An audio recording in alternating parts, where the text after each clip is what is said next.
Hey, welcome back to the Trev Day channel. So RVing is not always about pretty scenes and trucks and RV parked by a mountainside, but there are real people behind all of this. And today we're going to share a special story with Paul here, and he's going to tell us why he got into RV and some things that you might want to know.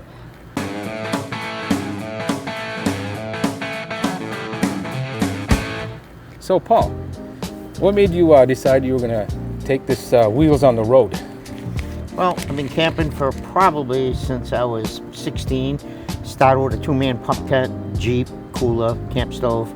So I've always been into camping. RVing was probably progressive next step, pop-up camper, tag along. Now I have a fifth wheel. I started more or less when I retired. I used to come down to Fiesta Key for a month at a time. I'm a retired firefighter, so I could work it, so my schedules, I could get a month off at a time. So I would come down for a month. My parents were down here when I was in my late 20s, so that's when I first came to this RV park. From there, I fell in love with the place, and I said someday I'd like to come back here when I retire and pretty much spend the winters down here. I'm from Massachusetts, so it wasn't much of a decision. I started coming for a month, and then I went 5 weeks, then 6 weeks. Last year I was 2 months. Now I'm up to 3 months, January, February, March. And most of what brings me down is the weather and the people, and it's a different life. My fiance had never camped until about 4 years ago. She wasn't sure about the closeness of the RVs, and now she loves it. She loves the camaraderie and the activities every day, and so. How has your life changed from the time like you weren't full-time, or not full-time, but driving down your own RV here to now, like before you got into this fifth wheel?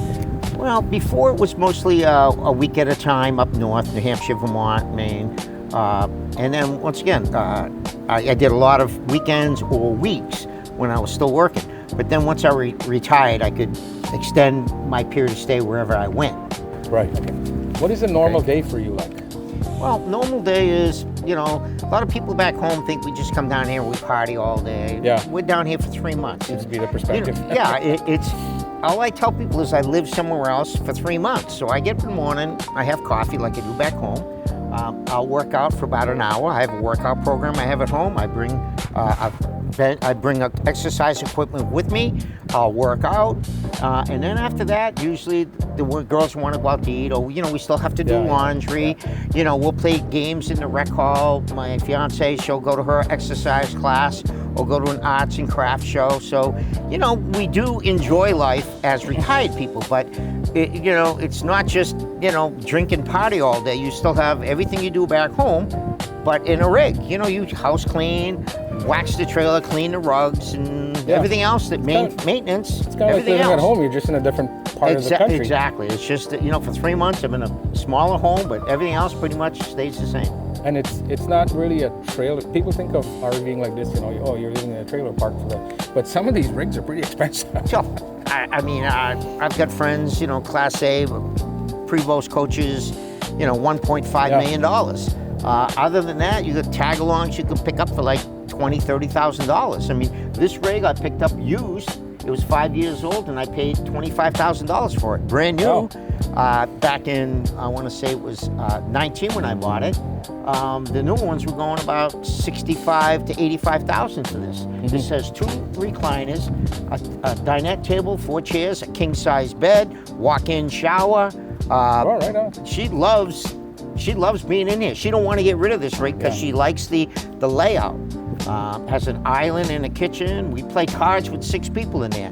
We set up a table in the middle. There's enough room for 6 people to get up, walk around, and play cards. So they're not little. It depends on different layouts. We're not going to ask you for a tour because this video is not about inside of your RV. It's about the lifestyle that you choose to live. Well, like I said, it's very comfortable. Like I said, 2 leather recliners, fireplace, 3 TVs. Not too shabby. It's called glamping.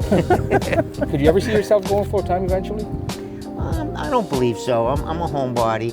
I was born and raised in the same town. I have a nice piece of property, swimming pool. I have grandkids. I enjoy spending my spring, summer, and fall at home. Like I said, I have a beautiful environment back home. Yeah. But the winters, and I still like a little bit of snow, see some snow blow once or twice and say, okay, I've had enough.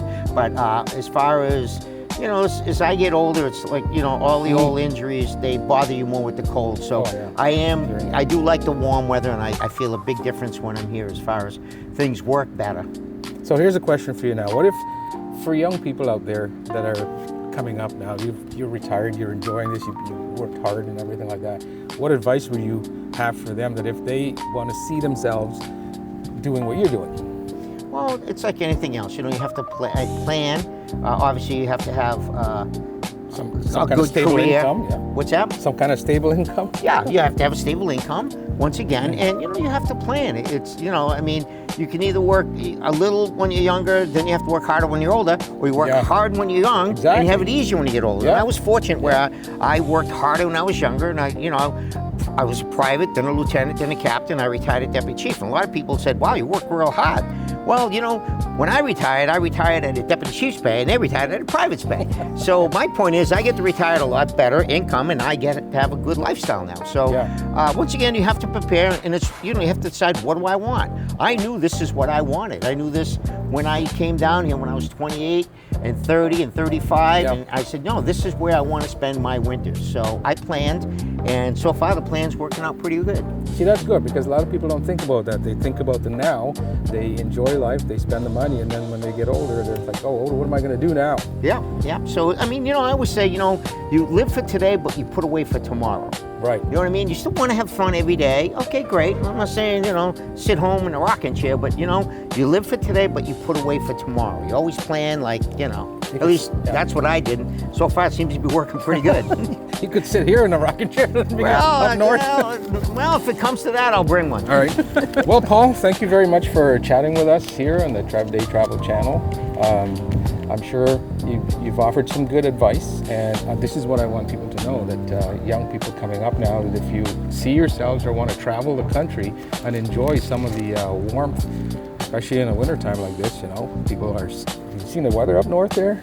Yeah, it's bad. And once again, you know, I've camped, I've met a lot of nice people from all over the country, different countries, Canada, United States, and from all over the United States. So I'm very fortunate. All right, well, thank you very much. I appreciate it. And happy glamping, I guess. Yes. Hey, thanks for watching. Don't forget to subscribe and share this video, like it, give it a thumbs up, and we'll catch you in the next one.